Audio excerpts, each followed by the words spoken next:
Welcome to Baby Dribble, proudly sponsored by SweetDreamers.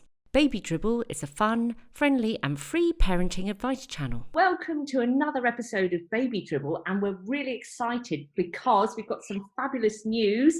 Our very own Lucy Bates is pregnant. Yes! So she's agreed to join us to chat about how things are progressing with the pregnancy during COVID. So hello, Lucy.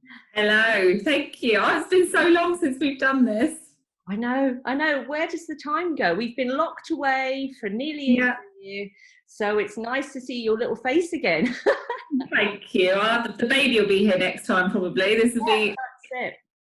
No, it's very exciting. You'll have the baby with you, and we'll all be going, oh, so she or he is so cute because how's things? So how far are you gone? Yeah, so I'm 15 weeks now. So, all over Christmas, all during that third lockdown. So far, I've been pregnant. You don't know at the beginning for a little bit, do you? No. Yeah, it was more like Christmas time and then, up to now. But it seems to have just flown by, even though lockdown seems to have gone down forever. Yes, yeah. Finally, I think we're seeing some light. Light at the end of the tunnel. Yeah, hopefully. So it's a true COVID baby then? Oh, yes. Yes. I always think of the first lockdown as the true COVID babies because they were officially 2020, weren't they? So I suppose this could be a lockdown 3 baby. That's it, the third. Lockdown the third and last, hopefully. Exactly. So let's crack on with a few questions that we think our listeners might find helpful. So what are you being told as a pregnant mum about pregnancy and the COVID risks now? Yeah. So I thought actually when they first spoke to me about it that it was all going to be COVID related, but actually they don't really touch on COVID until quite later in your first consultation.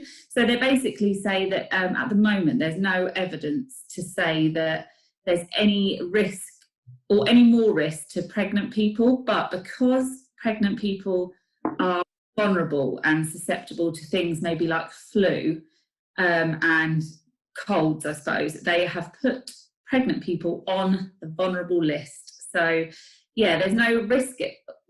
There's no extra risk, they think, at the moment, but they don't really know. So I did see this professor guy who we see all the time he stands up with Boris Johnson on the podium, Professor Van Tam. Do you know the one I mean? Oh, I know, yes. I told myself I wouldn't say this, but I always call him Professor Jean-Claude Van Tam. Why not? Go with it, yeah. He said this morning that they are doing trials in pregnant women at the moment. Really? Yeah. So we shall see how that sort of progresses and then they'll know more. But at the moment, I think it's like anything with COVID, they just don't really know. So it's so new, isn't it? Nobody exactly really knows. We're all just sort of muddling through, aren't we? Yeah, and they also say that you can pass COVID on to your unborn baby. So if you you can pass it on. But say you were nearer to the end of pregnancy, babies that are born with it tend to do quite well. They don't deteriorate or anything like that. So hopefully that'd be positive for anyone maybe that's nearer to birth. Do get it now. Then babies do tend to do quite well. So that made me that's positive, isn't it? Yeah, definitely. And also because obviously it's a worry on everyone when they get pregnant, but there's no evidence to suggest it causes miscarriage either. So that's obviously great news, isn't it? Really. Yes, and I can imagine, do you of that? No, and when you feel ill, you think that everything's going to affect the baby, don't you? But I think hopefully COVID doesn't. So, but and then, like I say, they haven't got any evidence to suggest it. So, fingers crossed. Brilliant. That's all good news then. One less worry. One less worry. So, what sort of advice are you being given to help protect yourself as a pregnant mama against COVID? Are they sort of giving you specific Yeah, they have, but it's pretty much the same as everything else. Yeah.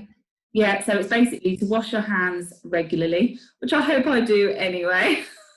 Singing happy birthday. Yeah. Also to stay at home. So I think that's difficult if you can't work from home. So I don't know what the rules are with maybe if you work in a supermarket or if you're a nurse, I suppose. I'm not sure. So, but yeah, if you can work from home, I think it's work from home and to social distance wherever you are, really. So hopefully we're probably all doing that anyway. But yeah, so the advice is no different, but I think they're saying to pregnant people just to be extra careful. Yeah. So what about your appointments with the antenatal appointments and scans? Have there been any changes with regard to those linked to COVID? Yeah, they have been a bit different. So when I was pregnant before with my first, you had to go to the doctors and you got a form and you filled it out and you sent it off. So you didn't actually have to see the doctor. But this time around, you have to self-refer yourself. So you go online but I'm not. It's very difficult. I found it really difficult to find the form. So I probably referred myself to a few different trusts. But either way, who is this lady? Yeah, I did get there, but yeah, so you have to self-refer yourself, and then a midwife gets in contact with you via email. Also, self-refer yourself to say that you're pregnant. To say that you're pregnant, yeah. They trust that you're pregnant. So I suggested a few tests just to make sure, and then from then on, it's been my first consultation, which is where they ask you lots of like family history, and was all on the phone. Okay, yes. It was about an hour and a half on the phone, just answering questions, which was okay, but I found it a bit odd, because they're quite personal questions. You've never spoken to this person. Yeah, faceless person on the end of a phone. Yeah, exactly. And then from then on, you get your blood tests, which you would normally have at your first appointment. So you have your blood tests, but this time I found out I've gone a lot further afield, which I can only imagine would be really difficult if you didn't drive. So where before it was at local community centres, now I've had to go to a hospital a bit further away. So I had to get on the motorway, which again is fine because I drive. But I imagine if you don't drive or you've got more kids at home, I'm not how you would work. I'm sure they'd probably be able to work around it for you. But yeah, I've had to go a bit further afield this time, and all the appointments have been in different places. Is that because of COVID? They're just like sort of like local, sort of sending you to different places where you would normally never go. Yeah, because the community centres are closed apparently. All the children centres, they're all closed. So you have to go to different places this time. Yeah, where they've got a department that you can attend, where they've probably set up your antenatal clinic and things like that. Oh, wow. Exactly. Yeah, so it's a bit different this time. And again, you have to wear masks, obviously, when you're in there, and all that kind of thing. But that's sort of no different to going to the supermarket. So and they're all wearing masks, and some of them are like in full PPE and everything. So I think we're a bit more used to that now, aren't we? So it doesn't faze us anymore. But so that's the only difference, I'd say. And then of course the scan, the 12-week scan, we sort of all focused on if my other half could come into scan. Yeah. So again, I think this is different for all trusts. But at the moment, where we are, the father can come in, but that's good. Yes, it's a bit of a nightmare. You go in, you have to book into your appointment, and then he has to wait outside the hospital. And as so it happened, it was pouring with rain on the day. So he had to stand outside the hospital. I was having a lovely time. It was a break, to be honest. I was sat there, it was all warm and cosy, and I was like, it was outside. And then when your appointment comes, you call them, and then they can walk through to the hospital straight into the room. Oh, wow, yes. And vice versa. Yeah. And then did they immediately Throw him back out again. Yeah, basically. And then as soon as it was done, he was off out again. Yeah. So Go outside in the rain. You can wait That's outside it. for half an hour. yeah, but I mean, I think we'll take it that he got to come into the scan. Exactly. So what area do you come under then, Lucy? So this would be Hampshire Trust. Yes, yeah. Was it East Hampshire or just generalised for Hampshire, do you think? I think it's generalised for Hampshire. Yeah. So yeah, it would be the Hampshire Trust. But yeah, I know that when I've looked on things before, some of the other trusts aren't even doing that still. So if you're lucky, they'll be able to go in and sometimes for the actual very brief, and then they can't be there for the whole scan though. So the whole time you're in there, yes, yeah, they are there too. So yeah, I felt a bit lucky that I could do that. So yeah. Oh wow! What about this flu vaccine? Are they? Yes. So with the flu vaccine, obviously they're still. I think it's vulnerable people, so pregnancy are included in that. So you still get your flu vaccine, and they were there at the hospital. So when you're in the waiting room, they had it all set up, and you could just go over. What a jab while you wait. Yeah, it was perfect. They said, "Oh, you need your flu vaccine." There's a lady over there ready to do it, and I was like, "Oh, wow." So off I went. Yeah, got my vaccine. So were you the only person in the waiting room? Had they timed it all, so you were the only pregnant lady there? Yeah, no. So within the waiting room, there was probably, I'd say, 20. Oh wow! Yeah. Yeah, but you were all spaced out. You obviously all had to wear masks. You had to wash your hands before you went in. There's a toilet. Yeah. So to wash your hands before you walked in, and then that was it. Really, you just always had to wear your mask. Oh. So, but yeah. So the flu vaccine is still going strong. Being offered, yes. I mentioned to her about the flu vaccine, and I said, "Oh, is that something that will be combined with the COVID?" And she said there is talk of apparently then combining a combo. Yeah, a combo, but that won't be done until obviously, tests and all of that sort of thing. So so that might be something to consider. Yes, definitely. And obviously, like you say, I'm sure you'll agree, it is important for everybody to still attend all their appointments. That's one of the things they keep saying. Of course, if you've got symptoms, so any symptoms at all, they are really wary and don't go in. Yes, And they sometimes take your temperature. Again, it depends where you are or what appointment you go to. Sometimes they take your temperature. Sometimes they don't. So, but and they are really keen on it. Like, you have to attend your appointment. So I don't know if they've seen a drop in attendance, maybe. Yeah. Maybe people are worried to go to the hospitals or anything. But it was calm in the maternity area. It was lovely. I enjoyed it. It was. In fact, you want to go back, don't you? I think mothers should go to the maternity area for a break because children aren't allowed in. All good. Definite thumbs up there. I was very happy. Oh gosh. So I'm not sure whether or not the midwife may have discussed this with you or when you went to your appointment, but what have you been told what to do if you do develop the COVID symptoms? What are they suggesting that you do as a pregnant mum? I was quite worried about that because a few people that have had coronavirus, and I thought, oh, well, what happens if I get it now? But when you actually look at the steps, it's quite obvious. I think you panic without needing to. So again, stay at home, so don't go anywhere, which is what you would meant to do anyway.